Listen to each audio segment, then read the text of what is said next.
Department of Labor's Occupational Safety and Health Administration's proposed rulemaking to update, replace the current fire brigade standard. Without objection, the gentleman from New York, Mr. Molinaro, and Mr. Lawler are permitted to sit on the dais and ask questions to the witnesses. I now recognize myself for an opening statement. First, I'd like to welcome our witnesses and thank you all for your commitment to keeping not only our neighbors and residents, but this country safe. I want to thank you all for testifying before this Subcommittee on Emergency Management and Technology. And again, thank you for your public service. We look forward to hearing your diverse perspectives on the Occupational Safety and Health Administration's proposed rule to upgrade the fire brigade standard and its potential impact on firefighters throughout the nation.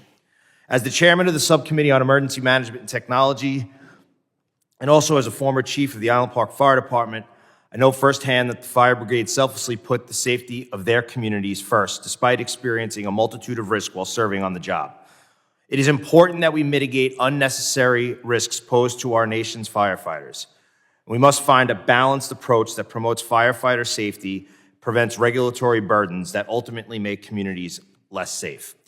The Occupational Safety and Health Act of 1970 gave OSHA the authority to create, modify, or revoke work standards for private sector employers, the U.S. Postal Service, and the federal government.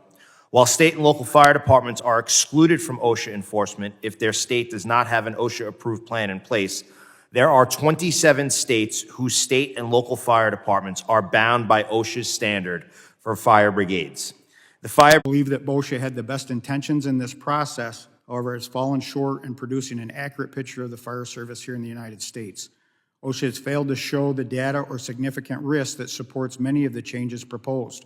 Both the fire service injuries and deaths are on a decline over the last several years, while at the same time the thresholds to be considered a line of duty death have been lowered. The largest hurdle in all of this is the incorporated 22 NFPA standards to the rule. This takes a somewhat manageable rule from over 40 pages to over 3,000. The 1,500 shells and musts make it overwhelming at best. Based on their incorporation, OSHA appears to be under the impression that current NFPA standards are being followed by agencies across the country. This simply is not the case.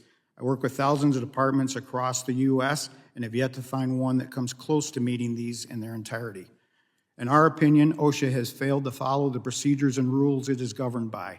One could argue that the door has been left wide open for legal challenges should this proposed rule be adopted as written.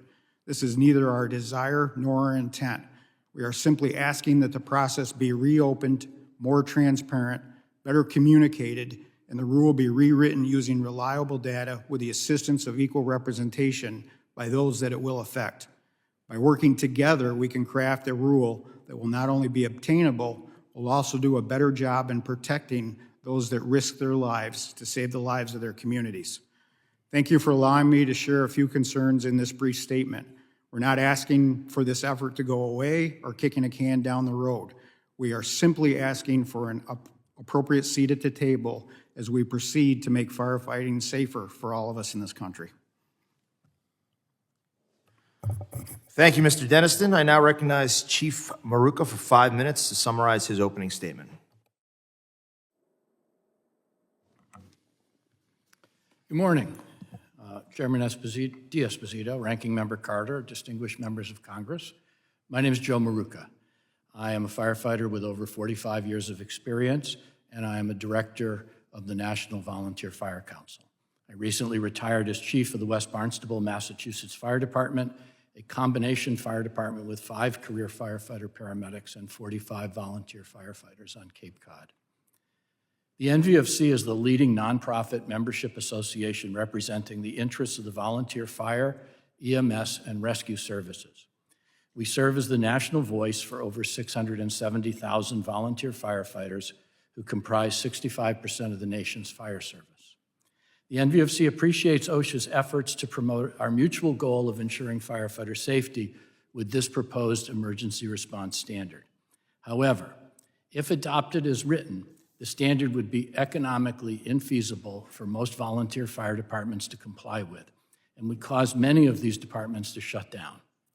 Therefore, compromising the emergency response capabilities in many small towns, particularly those in rural areas. In addition to its economic infeasibility, this proposed standard would be problematic due to the incorporation by reference of industry standards, uncertainty about volunteer coverage, lack of staff expertise and availability to facilitate the implementation of these standards, and an unrealistic proposed timeline for implementation. For these reasons, the NVFC believes OSHA should exempt volunteer firefighters from the proposed standard. The NVFC is concerned that OSHA is unaware of the varied ways that volunteer fire departments are organized, and therefore unaware of the extent that their proposed emergency response standard would impact the volunteer fire service, especially when it comes to how volunteer fire departments in many areas of the country are organized as nonprofits and are unaffiliated with any municipality. And these could fall within the scope of the proposed standards regardless of what state they're in. Due to the diverse nature of the volunteer fire service, the NVFC believes it should not fall within the scope of OSHA's proposed emergency response standard. When it comes to evaluating the economic feasibility of OSHA's proposed standard, it's important to realize that 95% of volunteer firefighters serve populations of less than 25,000 people, and about half of volunteers serve in communities of fewer than 2,500 people. National needs assessments of the nation's fire service consistently show that volunteer fire departments in small and rural communities have the most difficulty affording up-to-date equipment and operations. In an NVFC department budget survey with 1,766 responses, 28% said their department's budget is less than $75,000 per year. This happens to be the typical budget for an on-call volunteer fire department in a Massachusetts town of 2,500 or smaller people. Departments with this budget struggle to pay for fuel, supplies, and gear, with the average cost of equipping a single firefighter with a bunker coat, bunker pants, and boots, and a helmet being $4,600. OSHA estimates that the average cost of their proposed standard to be about $14,000 per volunteer fire department. When you have a $75,000 budget, that's a huge bite. It's economically infeasible to have small departments adhere to the same standard as a large suburban or urban community would. The main source of federal support to supplement these local fire departments is the Assistance to Firefighters Grant and staffing for adequate fire and emergency response. Though AFG and SAFER have been successful, there's not enough funding available to address the needs of the fire service, especially if we have an economic burden added by OSHA. Since 2017, funding for AFG and SAFER has fallen by $81 million each. Last year, only 13% of funding requests were funded by AFG and SAFER. The NVFC urges Congress to pass the reauthorization of AFG and SAFER before their September 30 sunset and increase funding for these critically important grant programs. Contributing to the economic infeasibility are numbers of prohibitive requirements that are contained within the emergency response standard, including the incorporation by reference of 20 standards. I'm out of time, so I'm just going to say thank you very much. We thank the subcommittee for holding this important hearing and for the opportunity to testify about the needs of the volunteer fire service. And we thank Chair, or should I say Chief D'Esposito, for his years of service as a volunteer firefighter, and other members as well for their leadership on this issue. Thank you. Thank you, sir. I now recognize Mr. Davis for 5 minutes to summarize his opening statement. Good morning, Chairman D'Esposito, Ranking Member Carter, and members of the subcommittee. My name is Evan Davis, and I serve as Director of Government Affairs for the International Association of Firefighters. On behalf of General President Ed Kelly and our 345,000 firefighters and EMS personnel, thank you for holding today's hearing to examine OSHA's proposed ERS. We can all agree that firefighting is a dangerous profession, and much more needs to be done to protect our firefighters. Each year, approximately 60,000 firefighters are injured on the job, and another 100 are killed. Together, these incidents have a cost of $3 billion per year, and that doesn't account for the lifelong pain, suffering, and losses in quality of life that accompany these injuries. Simply put, our reliance on consensus standards with no teeth and the goodwill of city administrators alone to protect us is literally killing us. Unlike nearly every other industry, firefighters have almost no enforceable workplace protections. Before the ERS, the best protection we had was a limited standard aimed at private fire brigades that hadn't been updated since Jimmy Carter was president. We applaud OSHA for answering our decades-old call to update these protections and doing so in a manner that is almost unprecedented in its transparency, its commitment to stakeholder input, as evidenced by the repeated delays OSHA's already provided in the comment process. The ERS looks daunting, that's true. But the fact is, it's based on common sense standards that most fire departments are already practicing or are well on the way to doing so. The backbone of this document is an understanding that firefighters must be prepared for known hazards in their communities, fully trained and healthy, and equipped with safe vehicles and equipment. It's horrifically depressing to see how many line-of-duty injuries and deaths we have each year due to preventable circumstances. In 2009, a Boston ladder truck lost its brakes going down a hill, striking a building, killing one firefighter and severely injuring 3 others. The fire truck had 3 prior instances of brake failure, including once on the exact same hill. Subsequent investigations found that the fire department had no preventative maintenance program and no fleet manager. If this happened in one of the largest cities in the country, what challenges are facing firefighters in your own districts? It's 2024, and we firmly believe we need to require fire trucks to have working brakes. Last year, 2 Newark, New Jersey firefighters were killed on a shipboard fire. Newark often ran 2-person firefighter crews and provided their firefighters with 0 training in shipboard fire attack, despite being home to the 4th busiest port in the nation. Again, in the year 2024, how are we not preparing for known hazards like the 4th busiest port in the nation?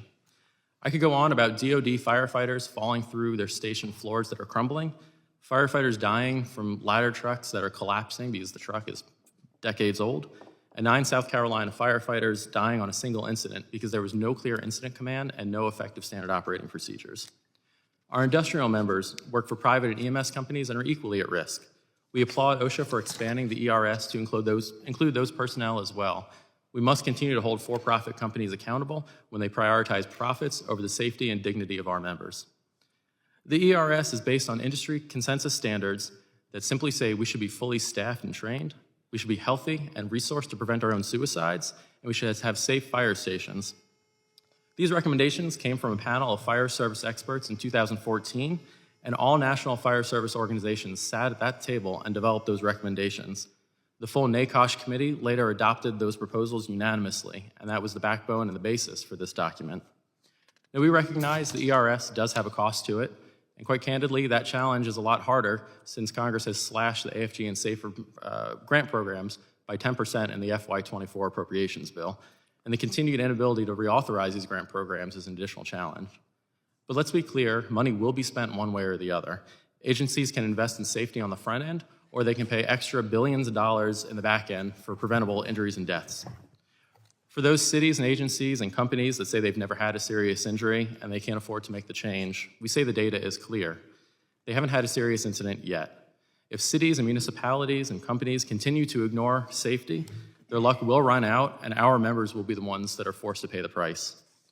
But it's important to recognize 2 things can be true at the same time. This ERS can advance safety, and some small agencies may have trouble implementing it. One positive aspect is that OSHA acknowledges genuine efforts by employers to improve safety, and so jurisdictions simply writing off compliance altogether ignore the fact that OSHA does recognize good faith efforts to achieve compliance. Slow progress is better than no progress, and we urge agencies to begin improving safety today. Lastly, I'd like to make it clear that these investments in our safety correlate directly with our ability to serve the public. The public rightfully expects that when they call 911, we will show up to their house ready and able to work. A fire department without healthy, trained, and equipped personnel is just giving their community a false sense of security that will go up in smoke. This ERS fundamentally supports the link between firefighter safety and public safety. Thank you again for holding this hearing, and look forward to talking with you more about how we can fix the broken status quo. Thank you, Mr. Davis. I now recognize Mr. Walker for 5 minutes to summarize his opening statement. Good morning, Chairman D'Esposito, Ranking Member Carter, and the members of this esteemed subcommittee. My name is Grant Walker. I am the president of the Prince George's County Professional Firefighters and Paramedics Association, IAFF Local 1619, representing the 1,800 active and retired members of my association. Additionally, I currently serve as the Legislative Policy Chair for the Professional Firefighters of Maryland, representing the 10,000 IFF members that reside within the state of Maryland. I want to thank you for the opportunity to testify on this critically important rulemaking. I started my fire service career shortly after graduating high school in 2004, where I'd move into the College Park Volunteer Fire Department as part of the Prince George's County Fire and EMS system. While attending college, I worked full-time and had a regularly assigned shift at the volunteer firehouse, and I was not unique, as this program had been in place for many years prior to my arrival. I completed my undergraduate degree in fire science from the University of Maryland in 2009 and began working for the federal government as a firefighter at the National Institute of Standards and Technology. I would leave there in 2012 and regain my position in Prince George's County as a firefighter under employment. I currently hold the rank of lieutenant in that fire department. As a recent graduate of the Executive Fire Officer Program from the National Fire Academy in Emmitsburg, Maryland, it is critically important that we address this issue. Our nation firefighters are facing a crisis of a massive proportion. Not a day goes by where a firefighter doesn't experience a lack of staffing, aging apparatus, substandard working conditions, with no discernible standard to turn to. The OSHA standard aims to make significant improvements to that problem. No firefighter should be concerned about whether the working conditions they're subjected to will lead to their injury, illness, or even worse, their death. Too often, our firefighters are reliant on the goodwill of community or elected officials to maintain or update our facilities, apparatus, or personal protective equipment.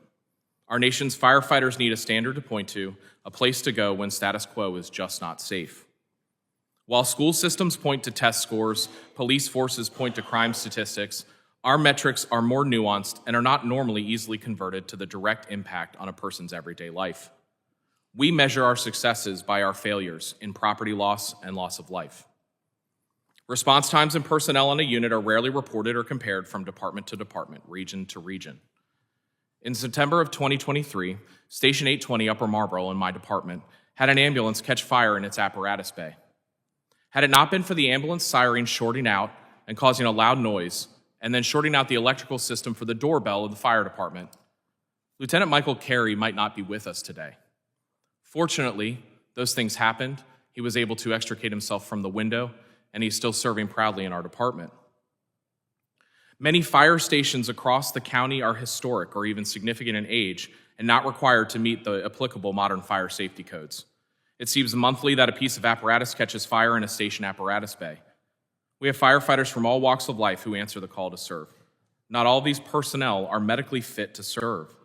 For many, annual medical physicals are the only way they've discovered life-threatening diseases and illnesses.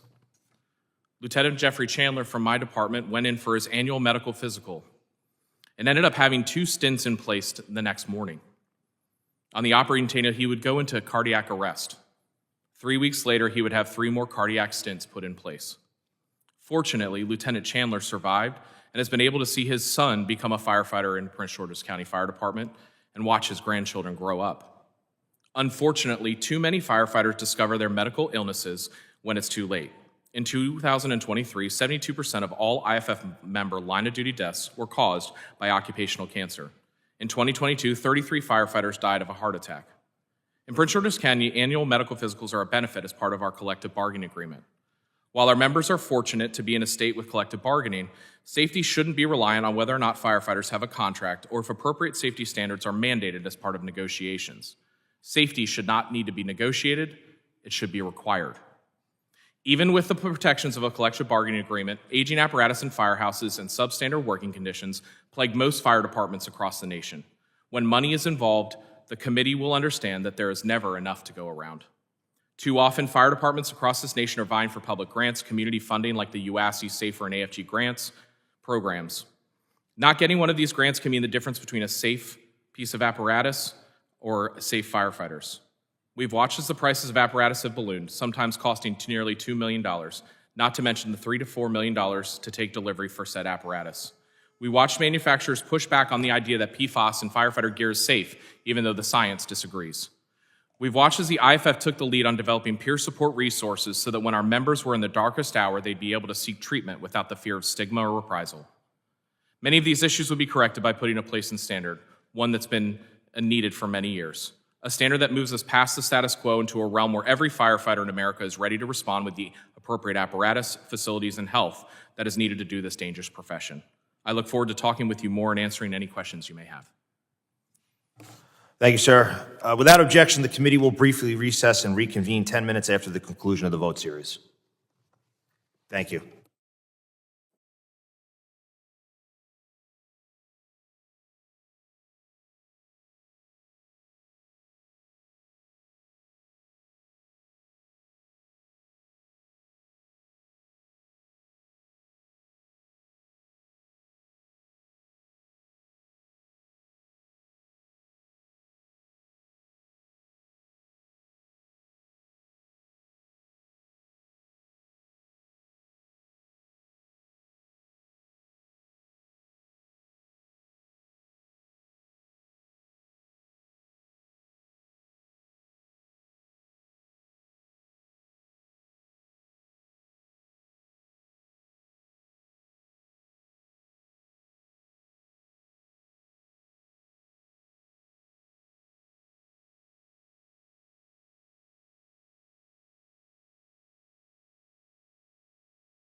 recess. I want to thank you all for your time. I tried to make it across as quick as possible after votes.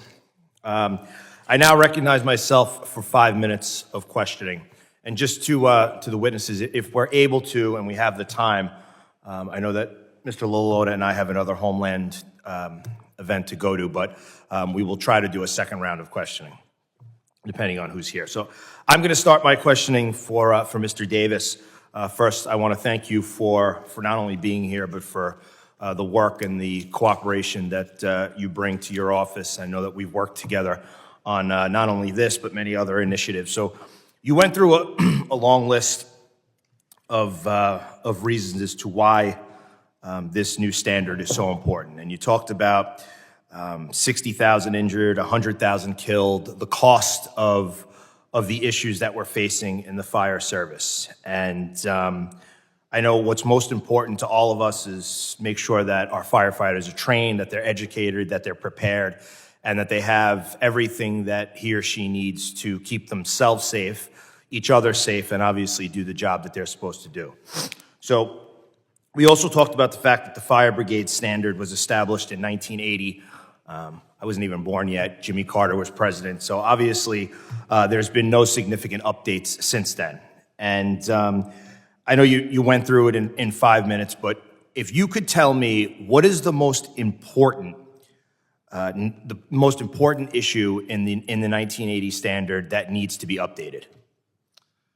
Yeah, Congressman, first and foremost, likewise, thank you for all your partnership as well. I can't thank you enough for your leadership in helping us address the issue of PFAS and turnout gear in particular. That is a huge challenge to the health and safety of our members, and looking forward to hopefully getting HR 4769 included in a markup in this committee in the near future.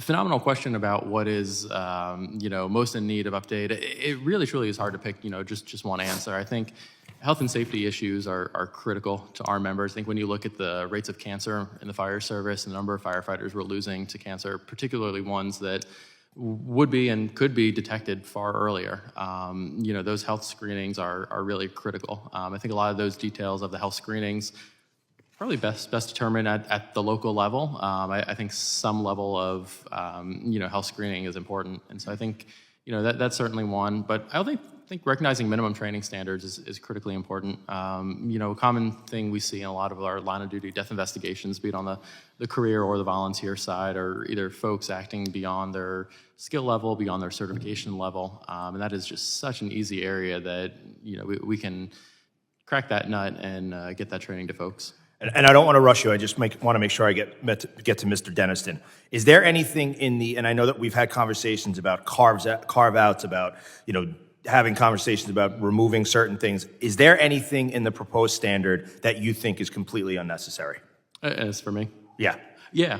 I mean, I think one of the biggest challenges and frustrations we have is kind of an artificial benchmark, that 15 exposure number. There's part of the standard that says if you have 15 or more exposures per year, that's the benchmark at which you need to get some type of medical evaluation. I think our research on not only PFAS and turnout gear, which is not even a smoke exposure, but certainly other products of combustion being what they are, any one exposure could be sufficient to cause cancer in our members. 15 is an arbitrary number. We'd love to see that walk down. Great. Mr. Deniston, the NFPA reported that risks, training costs, and unpredictable schedules are a barrier to firefighter recruitment. I would argue that in places like New York, there are other concerns that we have to recruitment in the volunteer fire service. I mean, people are now working 2 or 3 jobs because they can't afford what is probably one of the highest tax states in the country. But the supply of volunteer firefighters has decreased from an estimated 120,000 in 2000 to 75,000 today. In your view, how would the OSHA's proposed rule impact firefighter recruitment and retention in order to maintain the volunteer fire service across not only New York State, but I know very important to both Mr. Loloda and I across Long Island? I think when we look at the proposed rule as written, we're not opposed to the majority of the things that are in there, and we 100% agree that a lot of that needs to be done. Our objections, I get this at this point, are in some of the details of that, and with the incorporation of those 22 NFPA standards, you would take our basic firefighter training in New York right now is around 124 hours. We've had the Nassau and Suffolk Fire Academies have given us estimates that would raise that number of hours in training up to 260-plus hours. Our fear is with that, I get a volunteer that's interested, they walk in the door, and then I tell them, oh, before you can do anything, I've now got to have you sit through 268 hours worth of training. They're not going to have that time to commit to their local organization, and they're going to go find another place to volunteer. So again, we firmly believe in training. We think there's a lot of things that need to be done, but we would like to see that worked into the rule itself instead of the incorporation of the standards, which raises to a benchmark that's unobtainable. Sorry, Mr. Dennison, just one last thing. My time's expired, but I just want to get it on the record that, and please correct me if I'm wrong, in New York State, the volunteer fire departments, those are considered New York workplaces. That is correct. Because of some court cases that have been established, volunteers are considered employees in New York State. Very good. With that, I recognize for 5 minutes the ranking member, Mr. Carter. Thank you, Mr. Chairman. Mr. Walker, you mentioned in your opening comments about the health concerns, about finding out about these death-defying issues quite by accident. We know that the country's facing a staffing shortage, which forces firefighters to work longer hours and can take a toll on their mental health. Given these challenges, can you paint a picture of how these staffing shortages and extended work hours affect firefighters' safety and mental health? Sure. So in Prince George's County last year, we had roughly 32,000 hours of mandatory overtime. That's on top of the elected overtime that my members were working. It ends up in marital fights, ends up in missed birthdays, ends up in changed plans at the last minute, having to find childcare, having to find someone to put your kid on the bus, take them off the bus. And that's a stressor. Anyone with children, anyone that has plans that they've made, having to change them last minute and find emergency care for your family members is extremely stressful. Our peer support team is the second largest peer support team in the nation, and there are calls daily directly linked to mandatory overtime and forced working conditions due to either low staffing or slow hiring practices. And at the end of the day, that takes an extremely big toll on our members' ability to be mentally and physically prepared for their workplace. Nobody likes to go into work tired. Nobody likes to go into work overworked, and especially not when you're expected to perform at 100% all the time. When the bells go off, our citizens expect us to be at our best. And when you're working too many hours without the approved rest periods, it becomes a very burdensome problem. And we see the direct correlation between things like substance abuse, mental health crises because of those problems. Do you think the proposed OSHA rule will help retain staff?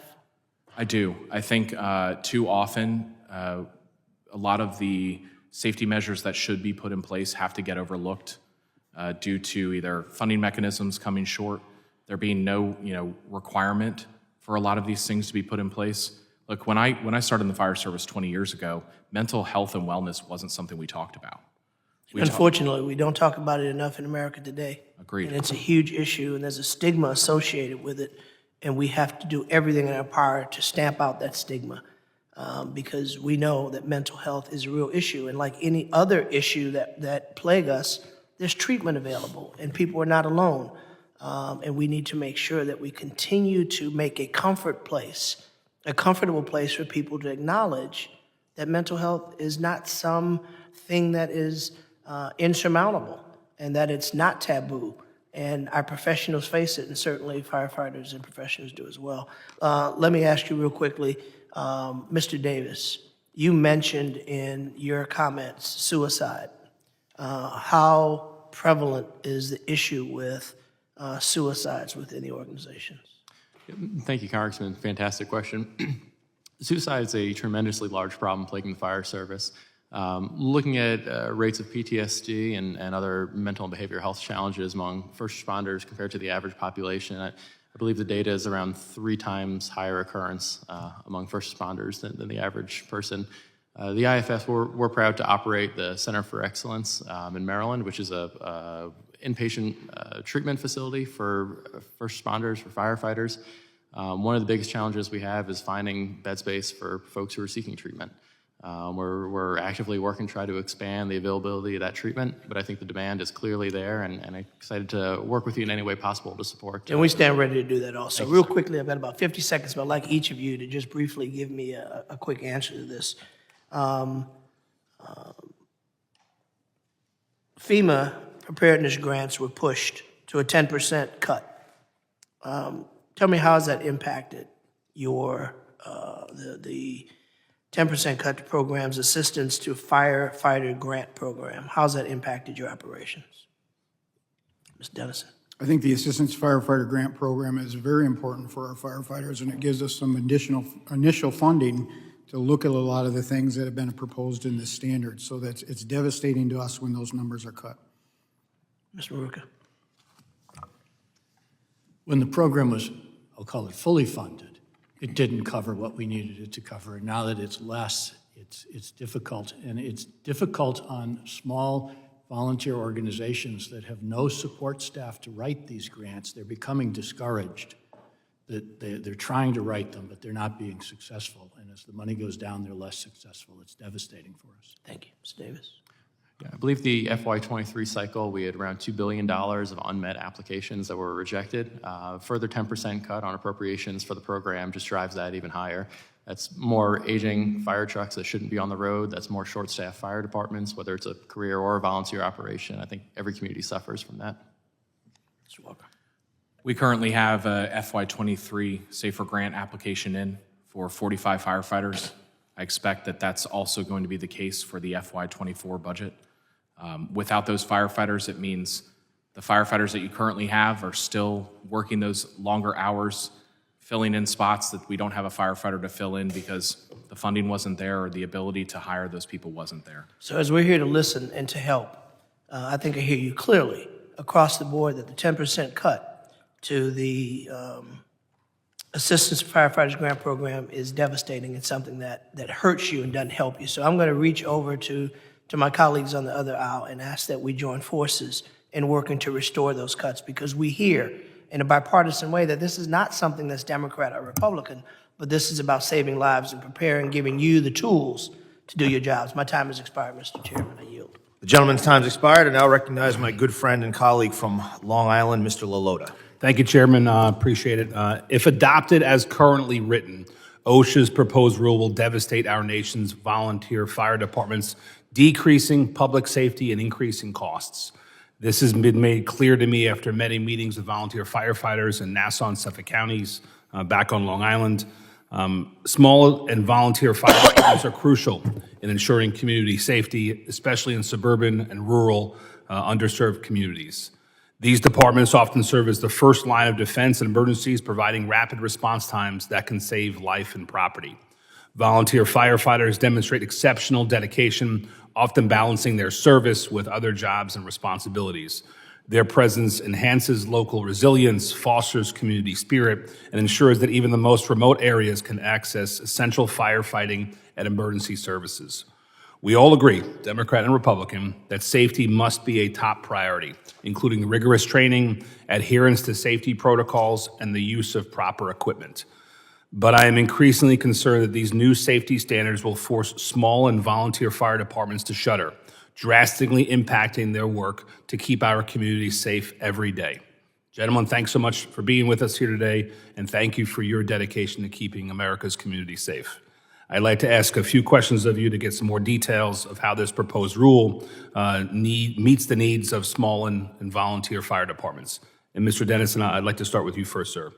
As it relates to safety standards, and in your position as a risk management professional, would it be fair to say that most, if not all, fire departments have a mission statement in which the safety of the community and its firefighters is paramount to their operation? Absolutely. I mean, our number one principle is the safety of our firefighters. We work very hard to do that. We work to the best that we can within the NFPA standards that apply to that. And we do everything we can to increase the safety of our firefighters. We're just concerned with this as currently written, the level of detail that it would go into would be devastating to our budgets. With that foundation and long-term dedication in mind, do you still see a need to improve emergency responder safety? Absolutely. Again, as we've stated several times, we're not opposed to firefighter safety, and we think a lot of the things that are in this standard are long overdue. We just would like a seat at the table to be able to discuss this and work on some of the details so that we have a piece that's obtainable by all. If it's not obtainable, no one's going to follow it. But if we can work to make it obtainable, then we'll do a better job protecting firefighters. In a few sentences, though, can you describe what's in this rule that you do like and that you do support that would enhance the safety of your members? I think, as you know, several of the panelists have already mentioned here, the physical component of it is very important for our firefighters, and we want to make sure that our firefighters have the proper screening. The problem with the rule as proposed is by incorporating NFPA 1582, we're going to take the average price of a firefighter physical in my district from $300 up to about $1,300 per firefighter. When I look at the amount of documentation that would be needed for the pre-plans and all of that kind of stuff, we don't have any paid personnel in my department, so we would have to hire somebody to come in and do that. When I look at the cost of doing that, and I look at the cost of the physical increase from my firefighters, I'm taking my $280,000 budget and moving it to $400,000. That's a 42% increase in my budget. It's just not obtainable or agreeable to my taxpayers. And from where would those funds come if they had to? Again, we would either have to raise taxes 42%, or as we mentioned earlier, you know, Congress would have to refund some of the grant programs. But the problem with the grant program is that's a one-time thing. So that may get us through 1 year, it may help us out a little bit, but that's not going to help us to continue doing the level and provide the services that we need to down the road. Thanks. And I only have about a minute left, so I just want to shift gears here real quick. OSHA has indicated that the incorporated by reference standards should not be problematic as fire departments already follow them. Can you explain why this would be a problem now? I sit on 2 NFPA tech committees, so I've helped to write 2 of those NFPA standards.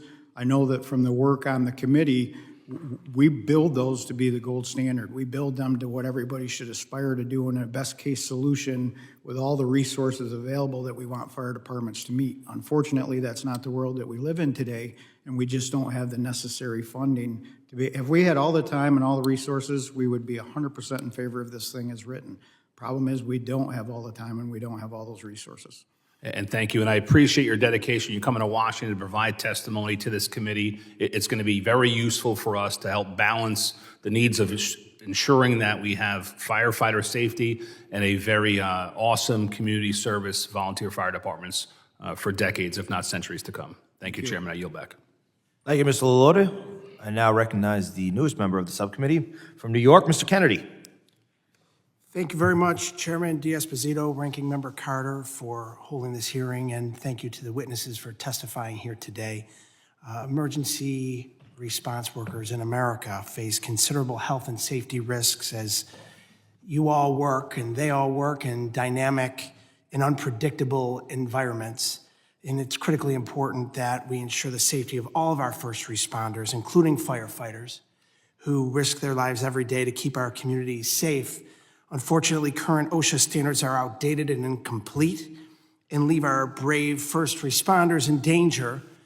And as it stands, they do not address the full range of hazards facing emergency responders, lag behind changes in protective equipment performance and industry practices, conflict with industry consensus standards, and are not aligned with many of the current emergency response guidelines provided by other federal agencies.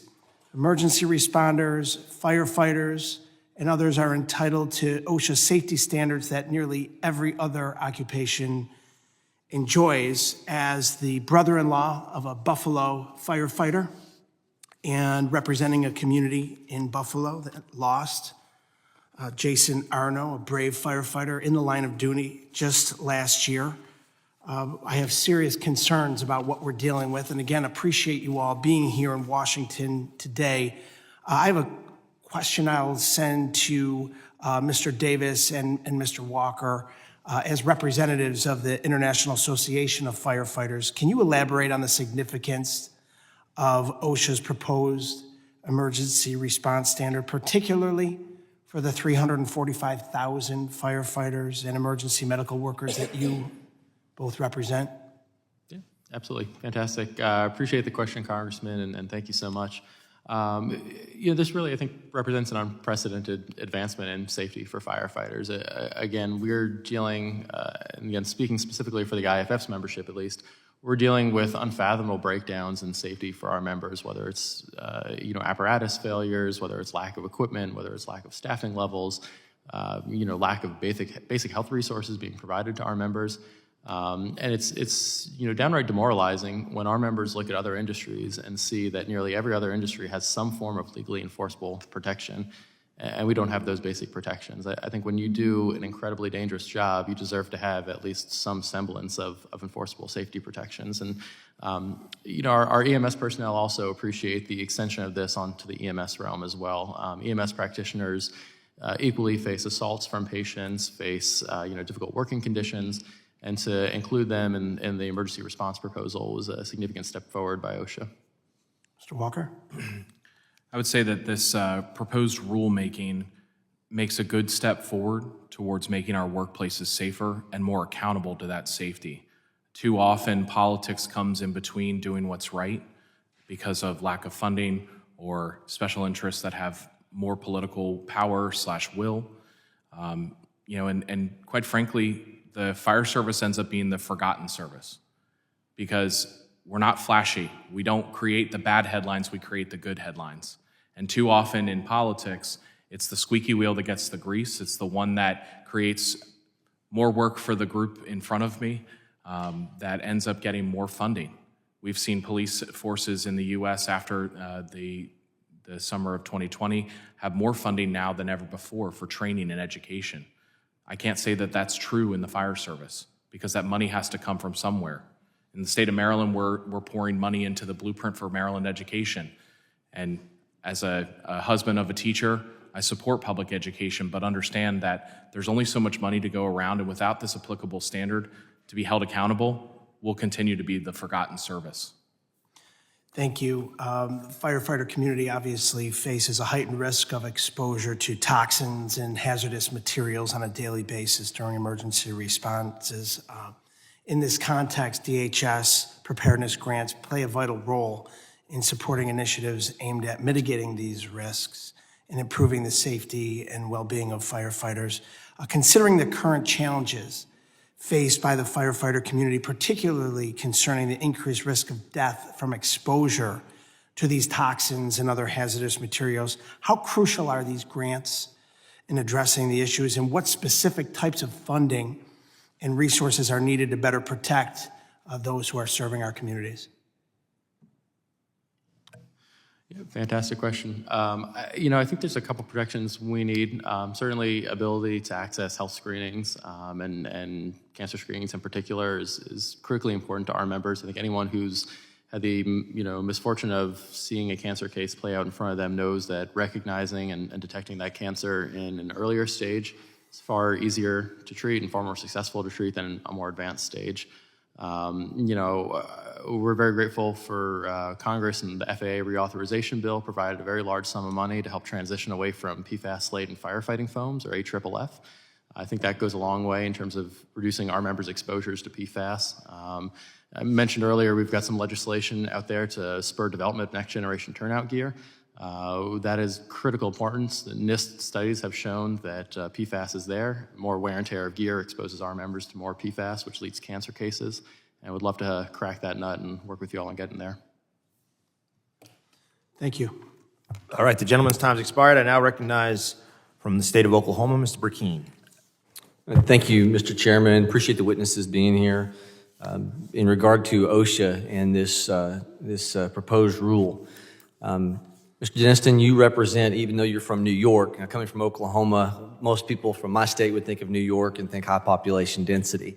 But in reading your bio, the information you represent, apart from representing rural fire departments with the association that you have an official position with, you are involved in a 2,500 rural fire department. You have a position there. And I heard you say just a minute ago, if this new OSHA rule takes effect, you're looking at a 40% budget cut. Is that correct? It'd be a 40% increase, 42, we'd have to raise taxes 42%. I'm sorry, that's correct. That's what you said, a 40%. You'd have to find 40% more of almost a $2 million annual budget. Is that what, as I remember reading, that you have like a $2 million? $280,000.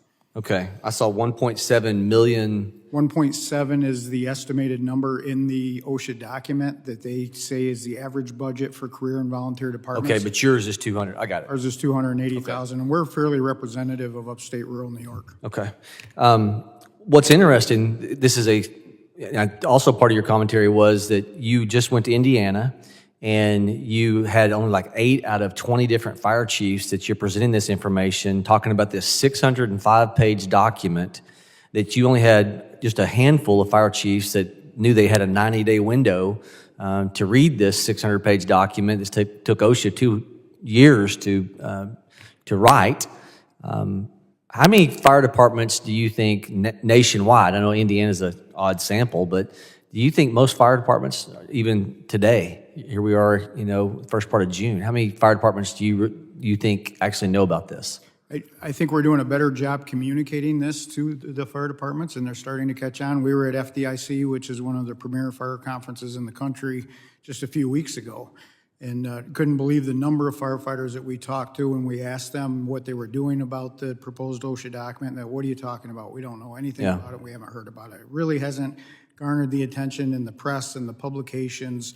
And the smaller rural departments are just not aware. That's why we've asked. We appreciate the 2 extensions that have been given so far by OSHA for our comments, but we think we've got a long way to go. And then as people digest this 608 pages, they feel like they don't have enough time to look at it, digest it, and make meaningful comments, so they just kind of throw their hands up and walk away. What do you think the average American, if they studied their Constitution and tried to look in Article 1 and find, I can't lay my finger on that power that's been granted to Congress to get involved in telling rural fire departments what they can do. Now, Army, Navy, militia, letters of marque and reprisal, that's a little different deal. You can find that in the Constitution.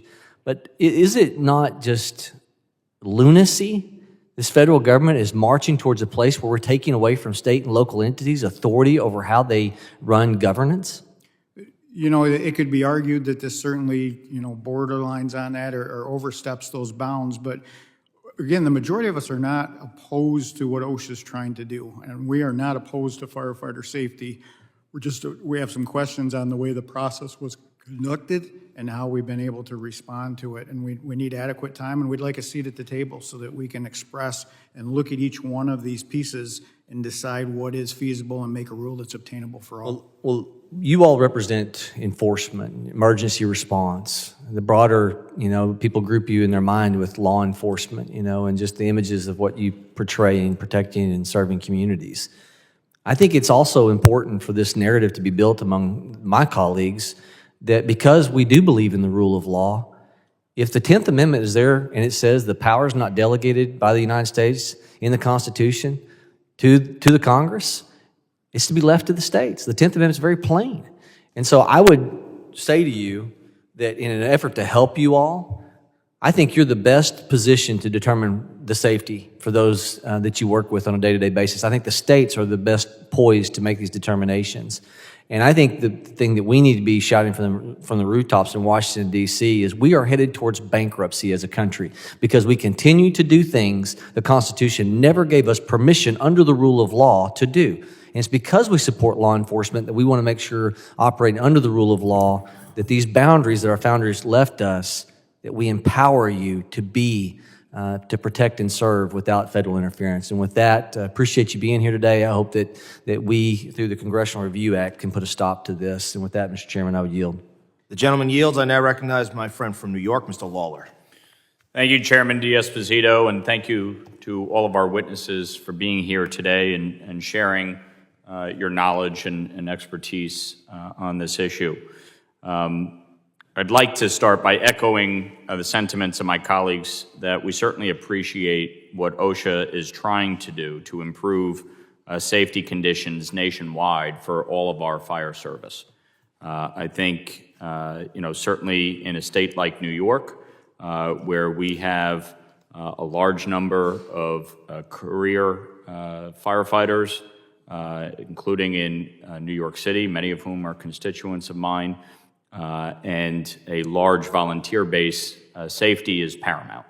And we want to make sure that all of our firefighters, both from a health standpoint and from the ability to effectively do their job, have the resources and support that they need. The district that I represent, just north of New York City, as I said, is home to certainly a very large community of active and retired FDNY. But it is also a district where almost all of my fire departments are volunteer. And so I have met with them on numerous occasions now, and I know there is a great concern about some of the provisions that are being proposed for a number of reasons, not the least of which is timing and making sure that there's enough time to review, to digest, to come back with information for OSHA during the comment period. It's why, along with Chairman D'Esposito, we fought to get an extension for an additional 45 days, and fought again to get another extension, which was just granted for an additional 30 days. In your estimation, is that sufficient, or should more time be granted to review this? You can each answer it. So in the state of Maryland, when this proposed rulemaking came out, our state MOSHA office actually put together a broad team of stakeholders, brought together our Maryland State Firemen's Association, the Maryland State Fire Chiefs, the Metro Chiefs, as well as the IAFF, to go line by line through this proposal and review every single thing that's in there. We're finalizing our document on what we're going to send, but quite frankly, Maryland took a proactive stance, and each state is required to meet this standard. I can't speak for other states and how they handle business on something like this, but another 30 days will give, I think, every stakeholder enough time to go through this process. I mean, people made time for this because it's important. Mr. Dennison, has New York taken the same proactive approach as Maryland? We started back in December trying to get the information out and disseminate that amongst the fire service agencies. It took a while for the traction to be gained, but we've started the process now. We're holding informational meetings across the state. We're getting concerns. We were in your district just last week, sharing some of those same messages. But again, it still amazed me the number of people in the room that were completely unaware of what was going on at this point in time. So, we certainly feel like some more time is needed. We're not just trying to kick this can down the road. We're just trying to make sure that everybody has a voice as this moves forward. Yes or no, just because we're running short on time. Do you all believe there should be an in-person hearing, certainly a virtual one, but an in-person hearing hosted by OSHA so that they can engage on this with stakeholders? We certainly feel that there should. One of the problems that we're having at this point is we've got questions trying to understand some of what's in the document, and OSHA at this point is not willing to answer any questions. So we're making statements on things that we don't have true answers. We feel that in-person hearing would give us the opportunity for some dialogue so that we can get some of these things worked out. Yes or no? Mr. Maruka? Yes, it would be useful. Mr. Davis? Yep, we would actively look forward to defending our members' safety. Okay. Mr. Walker? I echo the sentiments of the panel. Okay. Chief Maruka, the National Volunteer Fire Council did have 2 seats on the panel as this rule was being written. But do you feel that the volunteer fire service was properly represented in this process and concerns taken into account? We participated in the process. I think we were surprised at the scope and the scale of what was proposed relative to the process up to that point, and its impact on the small community departments, particularly that half of the fire departments in the United States are in these towns of fewer than 2,500 people. It's an overwhelming burden that's going to fall onto departments that have no budgets and no administrative staff at all. Yeah, I think many of the standards that are reflected in OSHA certainly have previously been adopted by a state like New York, which certainly has been proactive in being in favor of safety. But I think it's important that we make sure that we get this right and that the input of all the stakeholders is taken into account. So I certainly would hope that OSHA will hold an in-person hearing and ensure that all the feedback is made available to everyone so that we can get it right going forward. But I also think from a New York standpoint, we should be very proactive, as Maryland has been, to make sure there's a coordinated response. I yield back. The gentleman's time's expired. I now recognize my good friend from New York, Mr. Molinaro. Thank you, Mr. Chairman, and certainly thanks for allowing us to wave on to your committee. This OSHA standard, of course, could provide real benefit to career departments and the need of career departments to meet those standards. Certainly, I'm hopeful that we can find ways to support that effort.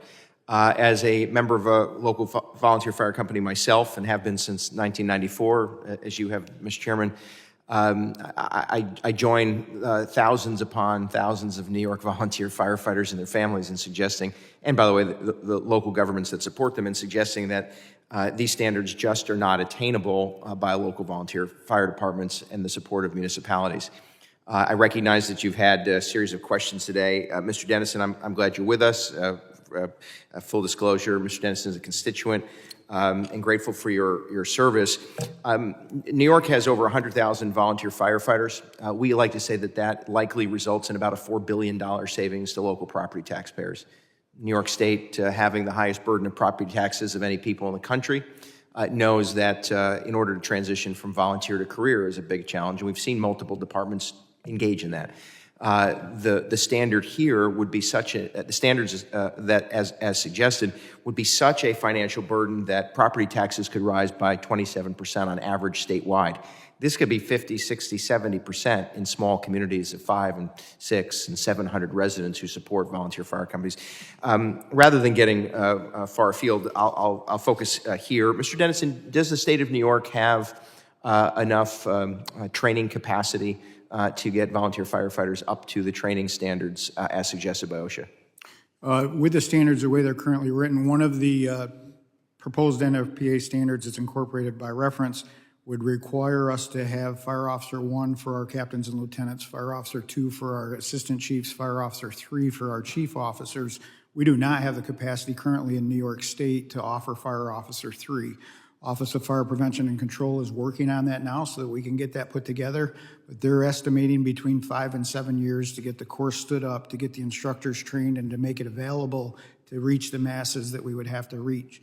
Unfortunately, with the way that this has been proposed by OSHA, they're looking at a 2-year timeline for us to have that done. So they're looking for it in 2 years, and it's going to take us 5 to 7 years to incorporate that. So we would like to get to that point, but we're just not there yet. So, Mr. Dennison, you come from a part of the state that obviously I represent, truly upstate, Mr. Chairman, by definition. Do our communities have the medical staff, physicians, to meet the physical examination requirements as proposed? So the 1582 standard that's been incorporated by reference, we're being told by our providers that they do not have the capacity to do that, to meet that standard. Again, we're all for firefighter physicals. We think that there should be screenings. We think there should be a lot of things, but the 1582 standard is just so detailed in what it requires that our providers are telling us they do not have that capacity to meet right at this point. Mr. Dennison, how many, you deal with a number of volunteer fire departments. Do any of them get direct revenue from the federal government? Most of our fire departments are all taxpayer, other than the grant programs, which have been cut. Do any of our local volunteer fire departments get direct financial assistance from the state of New York? No competitive grant, just a check thanking you for your service. No, sir. It's all local tax. So all of this, of course, lands on local property taxpayers. And this is not to suggest that we shouldn't have the highest standards. In fact, I think volunteer firefighters try to meet those standards. And certainly as a former county executive, I can assert that in the state of New York, especially, county governments through the Departments of Emergency Management are required to establish the training platforms and to engage in mutual aid planning and prop up an emergency response system when local communities can't shoulder that entire burden. Mr. Davis, I have the greatest respect for the career firefighters. Have a great number in my district that I work with. There is little question that these standards could provide great value to career departments, and we ought to meet the highest standard. I agree with that. Do you think, though, right now, agencies, would they or would they not, if this standard were to go into effect, don't you think volunteer and career would turn to AFG and SAFER grants unlike ever before in order to access dollars to meet these standards? Would you suggest that that's probably true? Sure. I mean, I think there's a logical assumption that departments will look for those grant opportunities, but I think there's also a likelihood it's going to drive discussions within the local government itself as well as the state government for ways we can find ways to meet these requirements. And I think, certainly in places where there are, high property tax levels, could see difficulty in raising taxes. But again, those discussions need to be had. Just because it's costly doesn't mean we need to shy away from safety. Without concern with the chairman, I won't further the questions, only to assert that that's a very thoughtful response. I think we all acknowledge, in the state of New York in particular, there are 5 separate ways you can create a fire department. None of them make any sense, right? It's a municipal department, it's a jurisdiction, a district.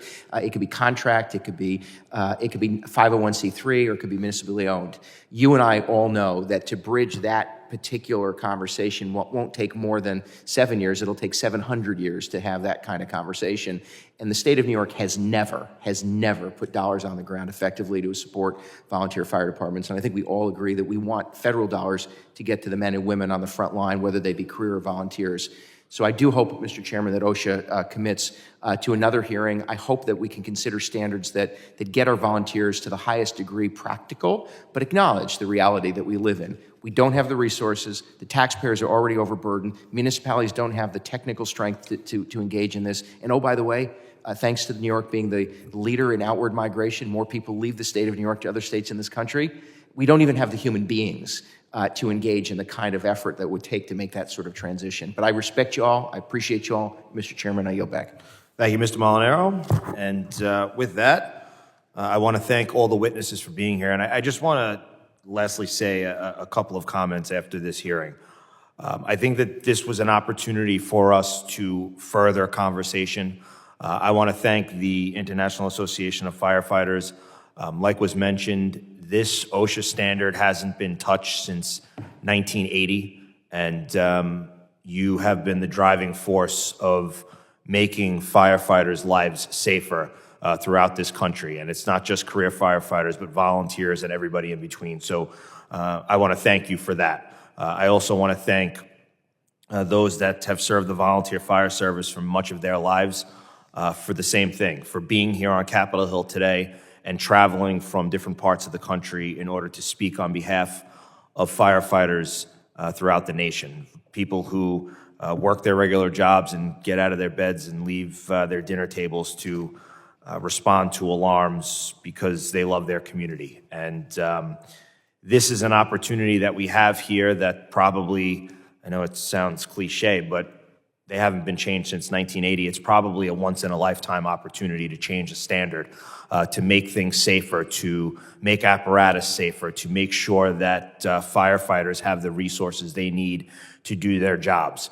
And I want to thank you all for being here, for speaking out and being passionate about the things that matter most. And I really, truly hope that, as you could see here today, we had individuals wave on to this committee from different parts of the country because it matters to everyone. This isn't a Republican or a Democrat issue. I think it's an American public safety issue and one that we take very seriously. So I hope that this is the start of many more conversations, not only with just the stakeholders in this room, but with OSHA and others to make sure that everyone is represented and that everyone is kept safe, because at the end of the day, that is exactly what we are here to do and what we're here for. So the members of the subcommittee may have some additional questions for witnesses, and I would ask that the witnesses respond to those in writing. And pursuant to Committee Rule 7D, the hearing record will be open for 10 days. Without objection, this subcommittee stands adjourned. I ask you all to please remain safe.